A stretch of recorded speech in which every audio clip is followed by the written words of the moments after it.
everyone, and welcome to another episode of Sporting Directions, proudly sponsored by Tsunami Teamwear. With me, Tavis Roberts. And me, Simon Atkinson. And for those of you who are new to the show, the Sporting Directions podcast is aimed at providing some ideas and guidance for those of you wanting to pursue a career in the world of sport. Over the course of this first series, we'll be interviewing a range of professionals from different areas of sport to share some of their amazing stories. We'll be having them share with us some of their achievements, their struggles, and any advice that they may have for many of you also wanting to pursue a career in sport. Today, we are very happy to welcome Peter Gilmour. Peter is the leading mental performance coach using unique and special methods to help people feel better, function better, be happy, and achieve great things. His client list includes the who's who of professional athletes, world champions, and business leaders, where his techniques have helped them cope with the stress and perform under intense pressure. His book, Magical Mental Methods, is available on Amazon and his website, petergilmour.com. We are excited to have such a unique and interesting individual with us today. Welcome to you, Peter. Hello, great to be here. Thanks for the invite. Peter, it's great to have you, and let's jump straight in. What was it that got you into the sports industry, and what was the catalyst for bringing mental performance and physical performance together? Okay. Well, first and foremost, of course, I think like you guys, I love sport, always have done, played it at a decent kind of level. And but the first thing that got me into what I'm doing now is really my son, Josh, many years ago when he was a little lad, when he was about 7, he's a tennis player, and well, he's a coach now, but he was a tennis player then, a really good one. He was a county champion and probably in the top 20 or so of his age in the country, that is in the UK. But his problem was that he used to lose his temper all the time, and there was nothing I could do about it. And so what used to happen was he'd be playing, he'd be on his way to winning a match that he could quite easily win, and then things would happen, just a simple thing. Maybe he'd, a noise off court or an unlucky bounce, something like that. A simple thing would upset his sort of mental balance, and he'd be becoming really angry and start shouting his head off, and he'd go and lose a match he could have easily won. And of course, this was driving me mad because he was losing it. It was very frustrating for me and for him, and we had to do something about it. Of course, none of the coaches had any idea about mental things. It seems to me that coaches in this country understand physical things very well, but when it comes to the mental side, they seem to think that you're either born with mental strength or you'll never have it, and that is not the case at all. It's very easy to induce mental strength in people and build it up. With my son, what I did was I went looking for ways to help him, and I found a book in the local library, and the book was called Sports Hypnosis by a guy called Leggett. And I was thoroughly absorbed by this book, found a few very simple techniques that things I could try on Josh, my son, and immediately his whole demeanor changed just by doing these very simple techniques, and he'd walk onto court with a smile on his face, and his temper would be fine, and it changed everything. And of course, this experience really encouraged me to go and actually learn hypnosis myself. So I did. I went to the British Academy of Hypnosis and became qualified, and started doing courses, and then I did more courses and became even more qualified. Now I'm probably as qualified as you could possibly get. And of course, that's what makes me very different to just about anybody else doing this work in top sport. And it also gave me a taste to find out about all sorts of other things as well, other modalities that could help, and things like tapping. I don't know if you heard about tapping, but tapping is where it sounds, if I tell you, you'll think it's crazy. I did when I first heard about it. So what's that nonsense? How could this possibly help anybody at all? You tap on different parts of the body and it alters your mental state. First of all, I thought it was nonsense. And now I can tell you it's completely magical. Something called NLP, neuro-linguistic programming, which is a modality. It's a kind of mental engineering, I would call it. It was invented by two hypnotists, Richard Bandler and John Grinder. And a lot of people in the world of golf tend to use it. Breath work, of course, which is absolutely fundamental to well-being, whether you're trying to achieve things or not. I would suggest anybody gets involved in breath work. That could just mean a few very simple breathing exercises in the morning. It'll change your life if you do, I promise you. I call it mental performance stuff. I never know what to call myself. These days I tend to call myself a mind coach, but if you want to achieve great things, if you want to raise your performance level and get somewhere that you've only dreamed about before, then hypnosis is your best way to do it, in my opinion, on the mental side, because if you ask any serious athlete to what extent their mental state affects their performances, they're all going to tell you some massive amount. They say, oh yeah, it's 60, 70, 80%, something like that. Okay, so you say, fine. Well, in order to get themselves physically ready for competition, they go in the gym, or they do running, or maybe Pilates, yoga, that sort of thing. And you say, okay, well, if the mind is so important, then what do you do to prepare your mind for competition? And the answer is usually nothing at all. And why not? Because nobody told me. And this is the problem, that coaches seem to think you're either born with mental strength or you'll never have it. And that really is not true at all. And anybody is missing a trick if they're not adding mental training as part of the normal everyday activities of any serious athlete, Perhaps I should stop and allow you to ask me another question. Have I answered that question for you? Oh, Peter, you have answered that question and so many more. And please don't apologize for waffling. Everything you're saying is so important that people hear. I've filled out already numerous pages with some fantastic things I want to ask, and some fantastic things I want to go forward and investigate myself. I do want to pick on some things you kind of spoken about. I've written them here in front of me. I love that idea of never stop learning. And you said about how you are someone who's probably as educated in this field as anyone else, but you have the attitude of never stop learning. And that is something I think is really, really important for anyone going into any industry. But could you just tell us, how important is it in your field, in your industry, that people never think they know it all? They keep learning. They have that growth mindset. I think it's important, whatever walk of life you happen to be in, certainly in the world of sport.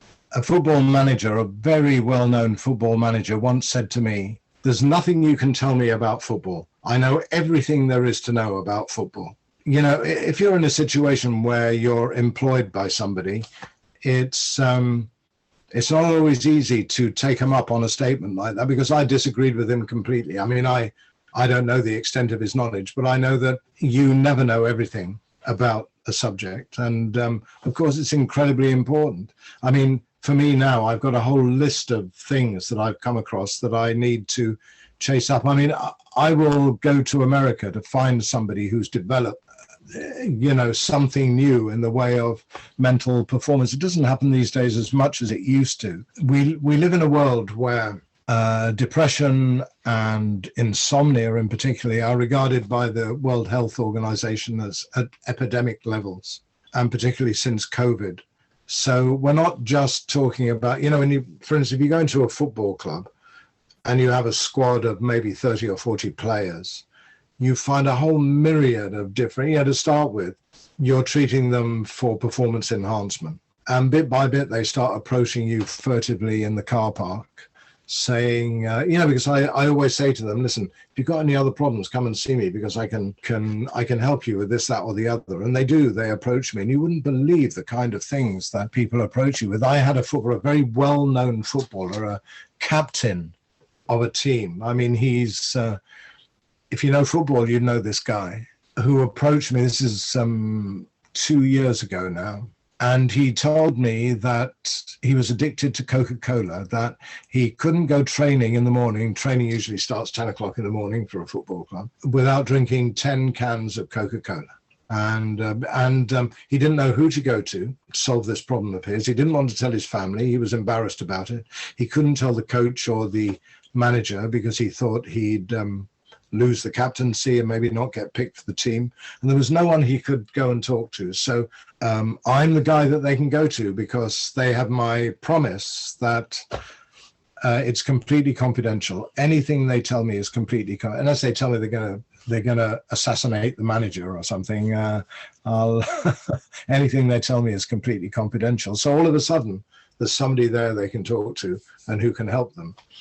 So I hear all of these stories, and some of them are quite amazing. You wouldn't believe the kind of issues that come up with these ostensibly really fit young men, fit, rich young men at the peak of their life. It's absolutely fascinating to hear how traditional physical ailments like IBS and ME and fatigue, can be solved by non-physical means. So I'm talking, as you've discussed, the hypnosis, the mental support, the emotional support. Absolutely fascinating, because this goes beyond sport, because there are a lot of people out there that suffer from these ailments, and as I know, I know from experience that they are not enjoyable experiences. My father has suffered from some of these, and again, you're absolutely right. You're given pills, you're given physical kind of solutions, but to hear the psychology or the psychological or the mental side of things could be just as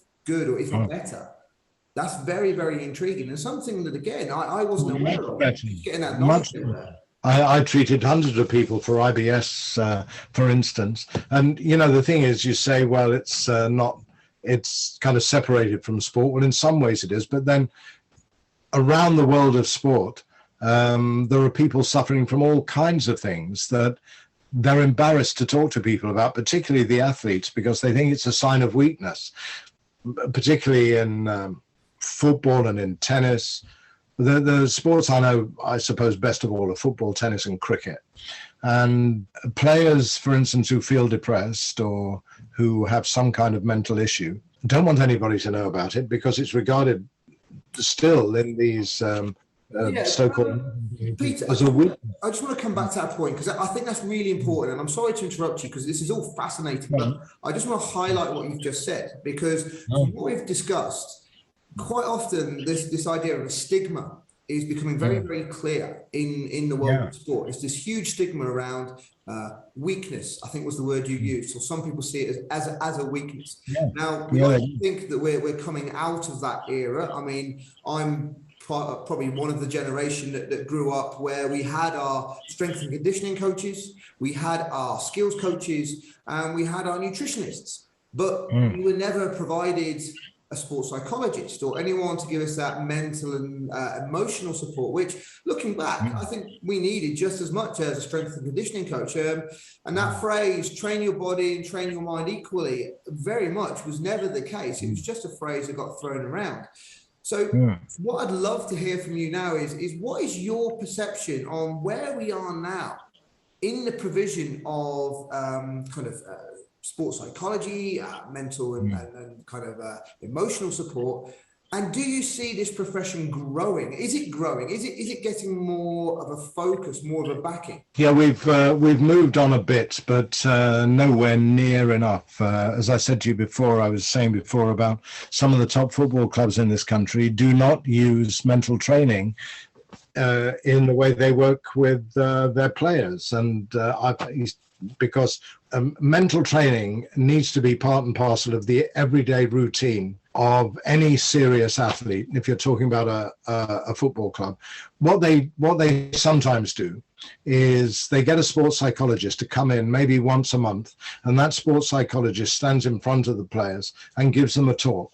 You can have, what does a sports psychologist do? They come into the group, they say, okay, where are you now? Where do you want to get to? How do you get from here to there?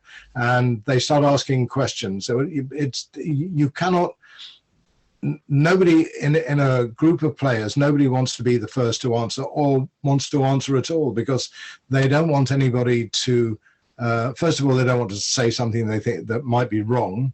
And secondly, they don't want anybody to have any idea what their own mental state is. So these things like that don't work. So you might say to me, okay, how do you work then with players? Well, if I get invited into a club, then the first thing I do is I do a session with the entire squad together. So I go through a number of things, then I'll hypnotize them all together. I love doing group hypnosis, and I'll tell them I'm going to do that. And of course, all the jokes start coming out. Probably imagine, he's going to turn us into a chicken or something like that.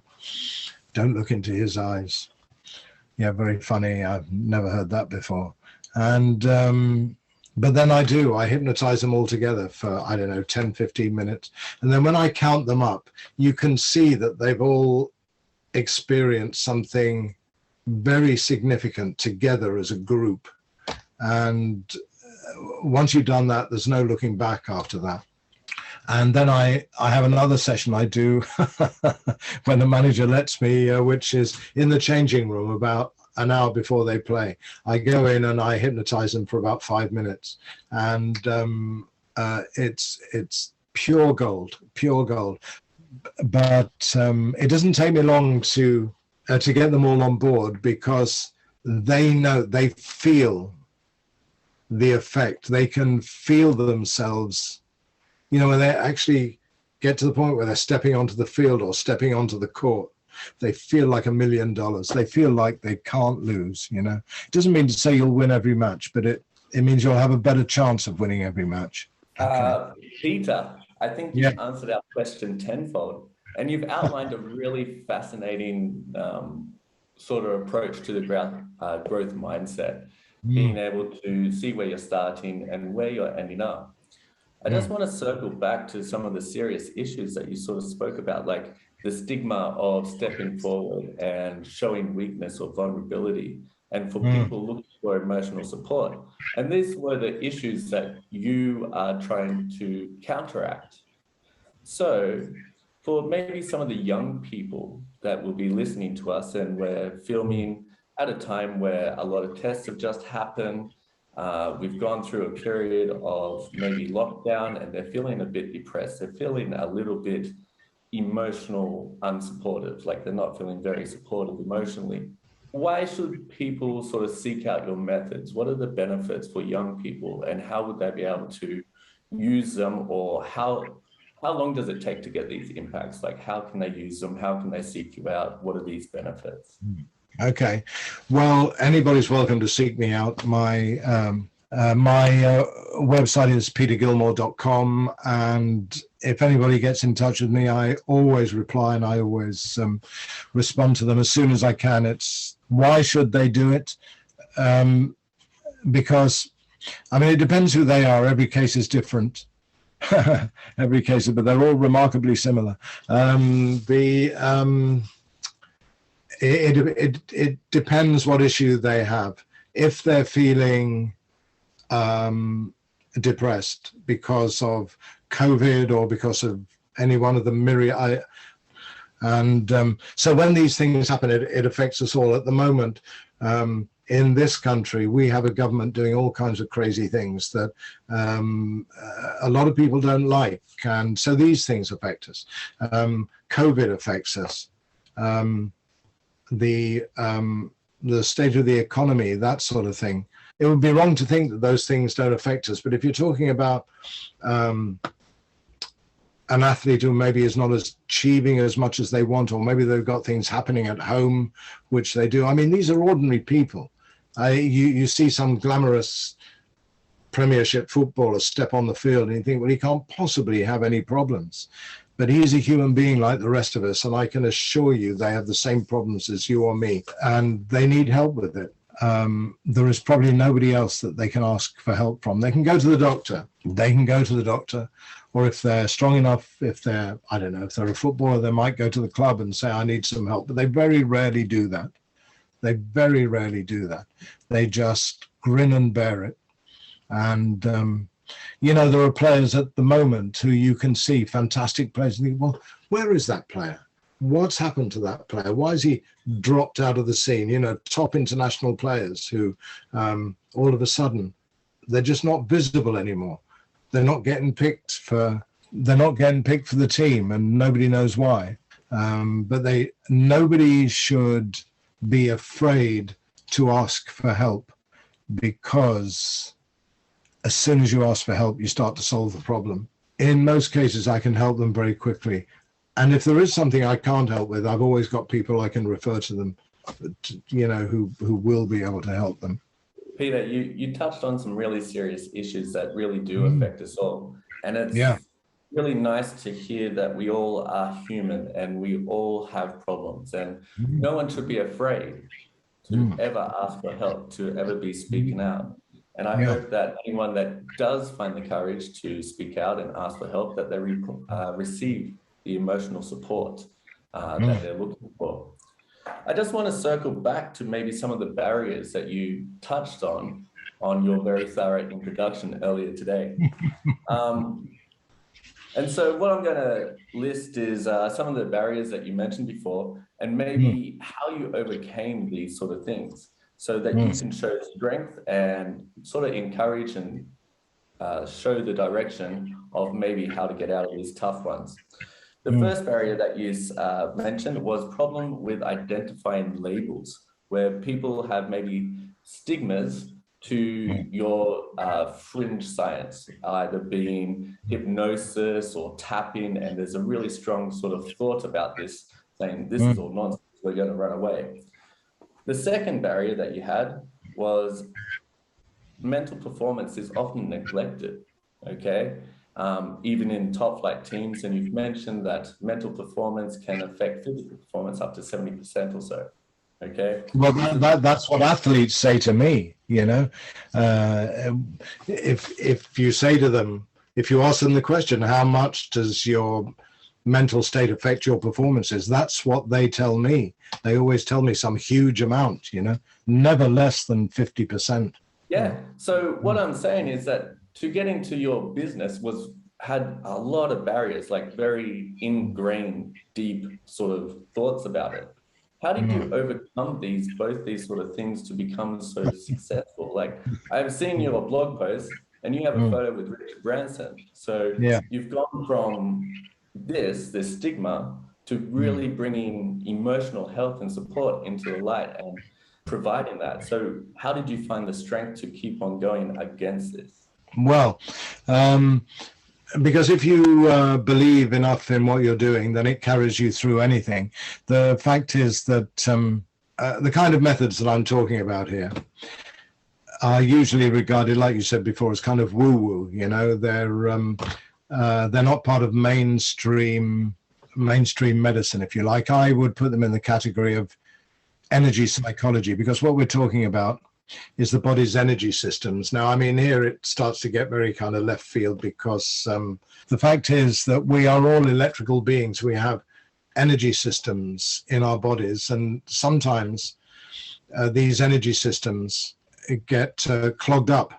And the whole purpose of all of these methods I use is to get the body's energy systems flowing easily and effortlessly.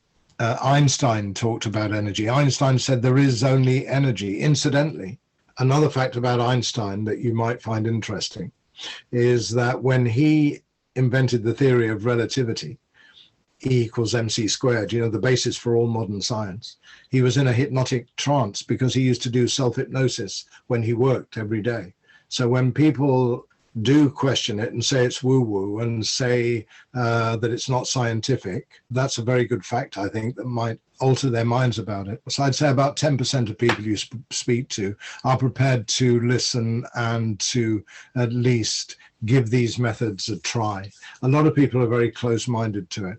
And I'm used to that, and you do get used to it. What I try to do in those situations is to get into some kind of a dialogue with them. But if they're really close to it, then okay, I'll leave them behind and move on, you know, because I really haven't got the time. I'm looking for the people who are interested, and the people who do take it up are really pleased that they did, you know, because because the difference between what I do and what a psychologist does is that I'm communicating directly with the subconscious mind. Sports psychology doesn't do that.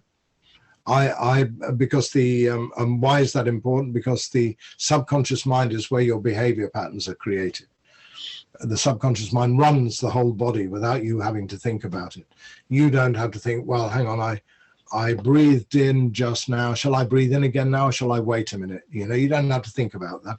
Your subconscious mind is doing it automatically for you. It's taking in all kinds of information and data the whole time. So for instance, until I uttered this very sentence, you probably weren't aware of the feeling of your bum on the seat or your feet on the floor, but you are now, because I've mentioned it. I brought it into the conscious realm. You see what I mean? And what I'm dealing with is the subconscious, the things that people are not thinking about, but which lurk inside the subconscious mind. It's a question of getting in touch with the subconscious mind and working with it to get your energy systems flowing. The things that stop your energy systems flowing are, first of all, toxins that we're all breathing in constantly, ingesting, not just from the fumes of traffic, but from the manufacturing process of things like furnishing fabrics and paints and varnishes and clothes, and they're all made with chemicals, and they give off chemicals in situ, and we are ingesting these chemicals the whole time. You know, all of us have these little plastic particles inside us now that are part of the atmosphere. Even in the most remotest parts of the world, you find the sea has little plastic particles in it. So that's one thing. And the other thing, of course, is all those other things that people think are part and parcel of everyday modern life: stress, anxiety, fear, doubt, worry, depression, things that people accept are part and parcel of everyday life, but which I'm here to tell you do not need to be. You do not need to be stressed. You don't have to think that stress needs to be part of your life. Nobody is stressed more than an elite athlete, because there's lots of pressure on a person like that to achieve. And the key thing for them to do, and for everybody else to do, is to relax. You know, anybody, whatever they're doing, whichever walk of life they happen to be in order to perform at their optimum level, they need two elements. They need to be nice and relaxed, and they need the correct amount of what I call positive tension. Positive tension is a kind of excitement. And when you get the balance of those two things, then everything flows easily and effortlessly, and you slip into that amazing state of mind that people call the zone, or the flow, or the groove if you're a musician. That's absolutely fascinating. Wow. I mean, just going back earlier, we talked about how you called yourself someone who could break the wall. I think you had a business card called the Wall Doctor, or... Yeah, man. Yeah, somebody suggested it to me. Yeah, so the wall man, again, you said yourself, people just didn't know what it meant. They thought you were there to help them build an extension or whatnot and so forth. And then moving into, I mean, I've learned an awful lot in just talking to you now, because, you know, to my ignorance, I thought you were a psychologist. But again, it's because I've never been told otherwise. It is kind of clubbed together, isn't it? The idea of the mental and the emotional, and it's all kind of clubbed under this umbrella called psychology. But having spoken to you now, it's very clear that, or I'm starting to understand that psychology is about the conscious thought process. And again, you spoke about the feeling your bum on your seat and your feet on the floor. A lot of PE teachers call it the pink elephant syndrome. You know, don't think of a pink elephant. It's the first thing you think of. You know, my book, it was originally called "Don't Think About Pink Elephants."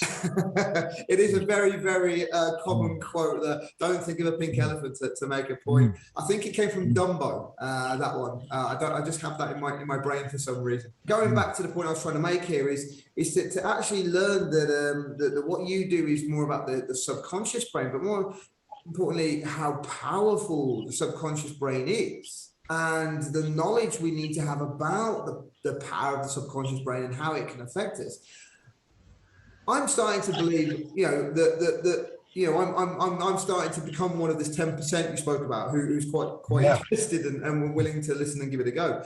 And I would say, from my point of view, I think there's a lot of ignorance out there, not on purpose, not purposeful ignorance, but ignorance through a lack of knowledge, because I didn't know any of this until we started to talk about it. I knew about psychology, the chimp theory, and all these other theories that go along with it. Oh, don't.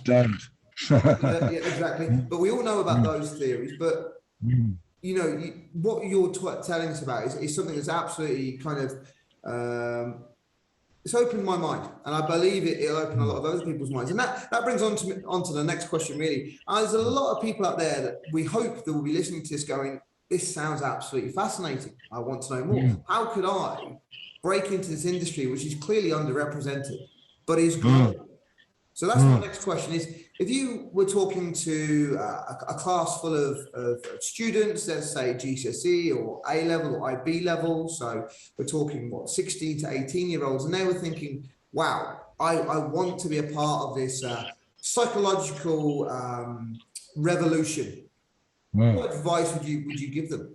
I would advise them, first of all, to learn hypnosis, which is not as difficult as it sounds. There are many hypnosis courses available. You have to be a bit careful who you go with, because some of them are better than others. But I would say you have to start learning this stuff, you know. And I mentioned a number of modalities at the beginning. You've got hypnosis, you've got NLP, you've got tapping, of which there are different forms. You have breath work. So before you can really start, you need to learn a little bit about these things. But the best way to learn it is to learn it by doing it. You know, when I first started doing it, the first football club I worked at was Hereford United. I just popped in there and spoke to the manager because I lived nearby. I was living in the West Country, not far from Hereford. And I'd learned hypnosis, and I learned it to use in sport, you know, because of my son. And I knew the effect I was having on him. And of course, because I was working with him, all his mates were saying, oh, can you do it on me as well? You know, so I'd built up this little circle of kids I was working with, and it was having a fantastic effect on all of them. Because I love football so much, I popped into Hereford United, and they were having a bit of a lean time then. They were in what was then called the conference, the football conference, which is one league below the football league. They dropped into it, and for I think it was their 9th or 10th year in the conference, and they were desperate to get back into the football league. Anyway, Graham Turner, it was the manager, was a well-known and great man of football. He'd managed Aston Villa, and he's a great man of football. And I went in there and I did a session with him. I did a session with him in the boardroom, and we finished the session, just a few very quick things. He had a particular issue he wanted to deal with, and we managed to deal with it in that session. He said, okay, come on, I want you to work with the players. So that's how it all started. And the thing is, you have to have enough belief in what you're doing to be able to go and say to somebody like that, look, I've got this stuff.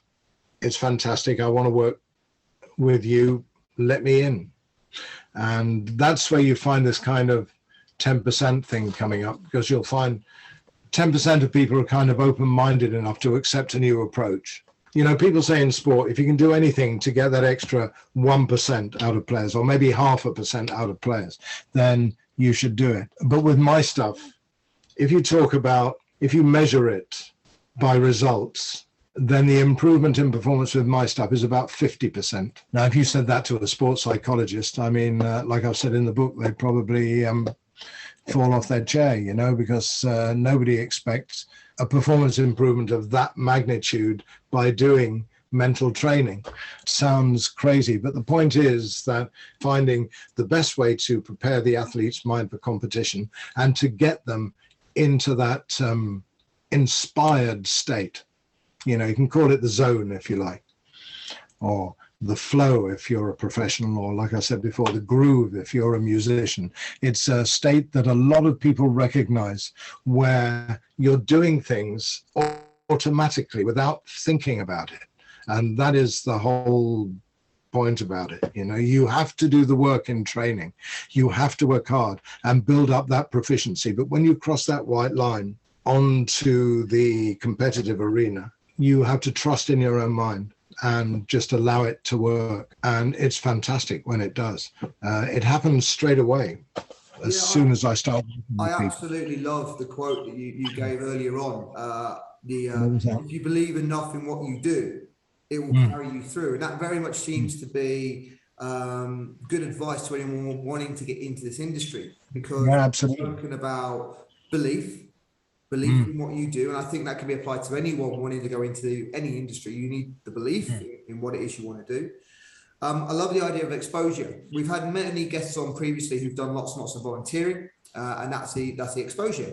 I mean, to hear the story of how you went in and kind of offered your services free just to expose them to what it is. I did a free session with Graham to start with. I said, I'll show you if you like. No, I completely understand that, Peter. What I was getting at was the exposure you gave to the head coach, the manager.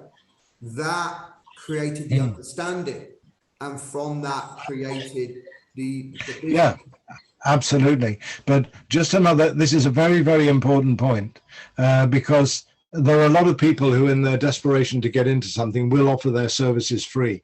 And I say guard against that. Don't do that, because if you do it for free, then people think it's not worth anything. You can demonstrate. You can go in and say, I will give a demonstration, and then you have to decide if you want it or if you don't want it. And that's the way to do it, I think, for me anyway. One thing I just want to pick up on was a moment ago you spoke about the first thing you would advise anyone to do who would like to kind of enter into the industry you're in is to go learn hypnosis. And you spoke about be careful who you look at, who you go for. Are there any suggestions? Is there any names that kind of stick out that people should be directed towards?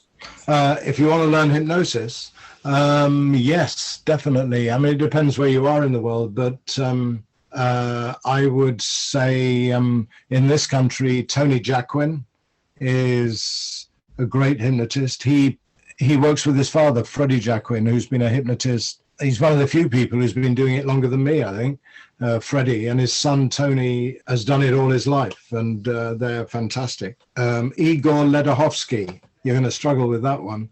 Igor, I-G-O-R. He's one of the foremost hypnosis trainers in the world, in my opinion. You can find him online. He's I-G-O-R, Ledachovsky, Ledachovsky,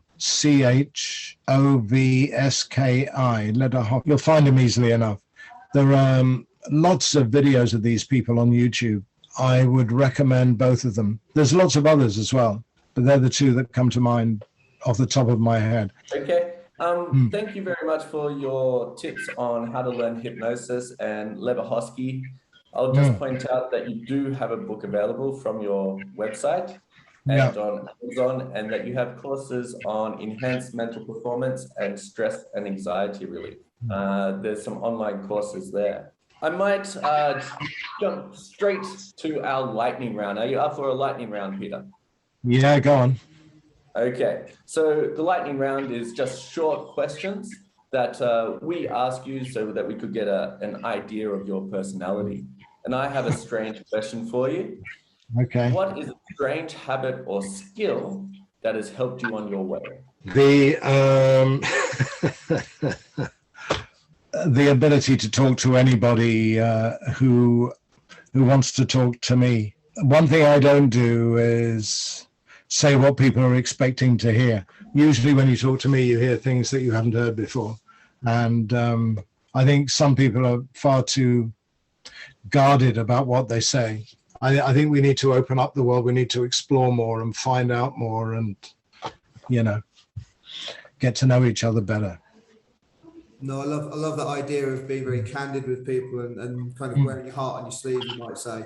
People then get to know the real you, and you're not hiding behind a false facade, for example. And I do hope there's a lot more people out there that know that, you know, they don't have to be what everyone wants them to be. They need to be who they are. Yeah, absolutely right. So my quick fun question, and it does stump a few people, taking into consideration all of your skills, all of your motivations. If you weren't doing what you're doing now, if you weren't in the profession you're in now, what else do you think you might find yourself doing? Oh, I think I'd be playing centre forward for Real Madrid. That's probably the best answer we've had. Or writing. I just sit here writing, you know, because reading and writing. I encourage people to read, you know. Athletes don't read enough. Get it is much better than playing on your computer. I will admit, I do need to increase my reading. I need to find more time to read. I enjoy reading. It's just finding the time to do it. But as you've already said, you know, you make the time to do the things you need to do, or you love doing. So. Anyway, Peter, this has been absolutely fantastic. I just want to recommend this book. Okay, that looks fantastic. So Breath. Breath by James Nestor. It's the book of the moment. And James Nestor, you can see he's got videos up on YouTube. He's become the most celebrated expert on breathwork through writing that book. And it's enthralling. You just can't put it down once you start reading it. I won't tell you any more about it, but reading it, you find out how important breathwork is. Well, that's a fantastic recommendation to finish on.